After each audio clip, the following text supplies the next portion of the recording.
जय हिंद दोस्तों, मैं एक स्नायब राजेश पटेल, एक सर्विसमैन न्यूज चैनल 15 जुलाई 2025 में आप सभी का हार्दिक स्वागत करता हूं।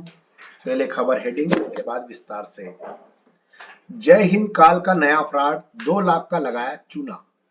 ओआरओपी 2 और ओआरओपी 3 एरियर का फुल भुगतान 2019 से 80E 80GC GGC income tax return लेने वालों पर शिकंजा। एडेड पेंशन 65 साल से 5%, 70% से 10% और 75 साल से 15%। सीएपीएफ अफसर ने लिखा मोदी और अमित शाह को खुला पत्र। सीएपीएफ के हक में कोर्ट का फैसला, ग्रुप ए में आईपीएस की छुट्टी। यूपीईएसएम पूर्व सैनिक नई भर्ती।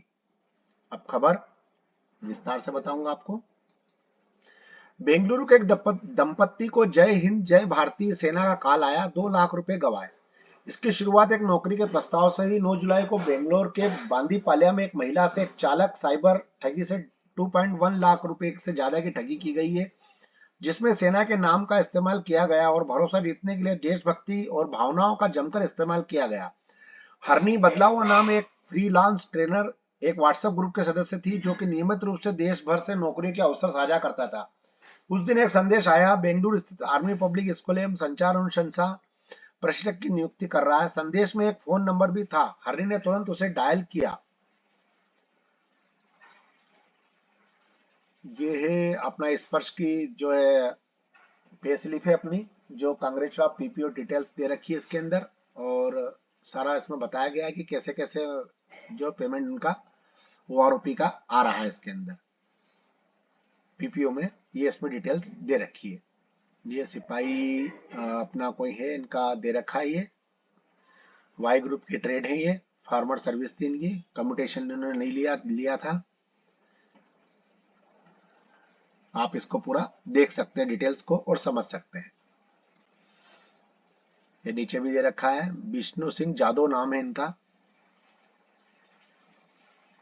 आयकर विभाग ने कटौतियों और छूटों के फर्जी दावों पर कसा शिकंजा। जांच में कुछ आईटीआर और तैयार करने वाले रिटर्न दाखिल करने वाले बिचौलियों की ओर से संचालित संगठित रैकेट का पर्दाफाश हुआ है, जो फर्जी कटौतियों और छूटों का दावा करते हैं। आंकड़ों के आधार पर धारा 8013A 80GGC और 80E 80D 80EE 80EEB और 80G 80GGA और 80DDB के तहत कटौतियों के दुरुपयोग का पता चला है, जो कि बिचौलियों की मिलीभगत से होता है।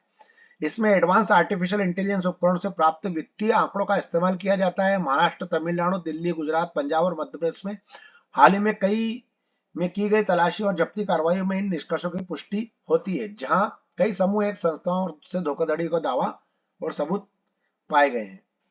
नेक्स्ट खबर, एडिशनल पेंशन जो है 5% अटेंडिंग टू 65 ईयर्स, 10% 70 ईयर्स और 15% 75 ईयर्स और 20% 80 ईयर्स के बीच में होना चाहिए, ऐसा प्रस्ताव दिया गया है।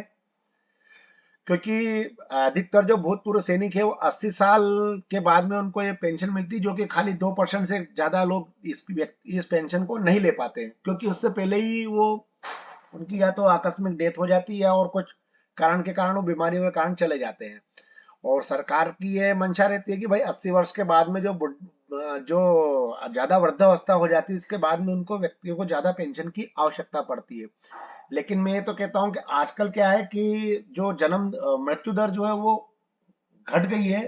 पहले उम्र जो थी 80-90 साल तक व्यक्ति जिंदा रहता था, आजकल तो 60 से 70 के बीच में ही व्यक्ति अधिकतर बीमारियों के कारण जो है मृत्यु को प्राप्त हो जाते हैं। तो इसलिए सरकार से गुजारिश है कि ये जो मांग है इसको मान लेना चाहिए उन्होंने, ताकि क्या है कि 65% के बाद भी 5% अगर मिलना चालू होगा, 70% के बाद अगर 10% मिलना चालू होगा, तो कम से कम कुछ सैनिक भाइयों को, भूतपूर्व सैनिक भाइयों को फायदा होगा, क्योंकि 60 के बाद तो व्यक्ति वैसे भी रिटायर हो जाता है। तो इसलिए जो पेंशन का जो बढ़ावा होना चाहिए, जो बढ़नी चाहिए, वो मेरे ख्याल से 65 साल की उम्र के बाद से ही शुरू हो जानी चाहिए। अब देखो आगे क्या होता है, सरकार क्या करती है।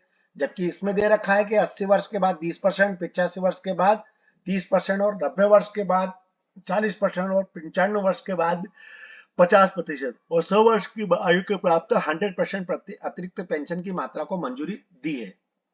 जबकि 100 वर्ष तक तो कोई मुश्किल ही एक दो व्यक्ति जिंदे रह पाते हों, और आज के सिचुएशन के हिसाब से तो ऐसा कभी हो नहीं सकता अब, क्योंकि खान पान और इतना केमिकल और ये सब कुछ मिल चुका है जो हमारे इसमें घोल चुके हैं, जिसके कारण से क्या है कि जो जो है मृत्यु दर जो अब घट गई है।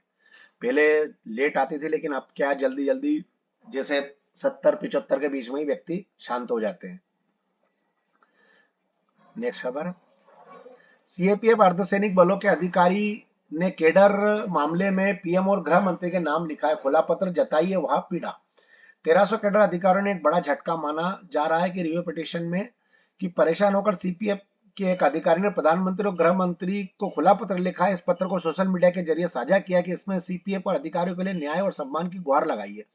पत्र में कहा गया है कि वे गंभीर अन्याय का सामना कर रहे हैं। सरकार हमें संगठित ग्रुप ए सेवा यानी ओजीएस का दर्जा देने से इनकार कर दिया है।